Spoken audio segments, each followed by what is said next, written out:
Our deepest fear is not that we are inadequate.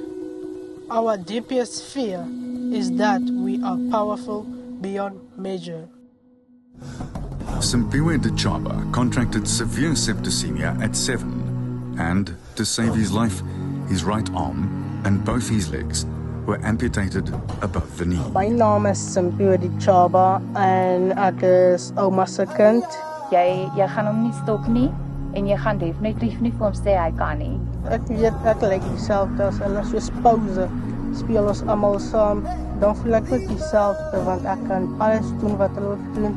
Maar emosioneel begin betrokke voel en ek het maar die fisiese deel, die potensiaal gesien in die seentjie. Well done.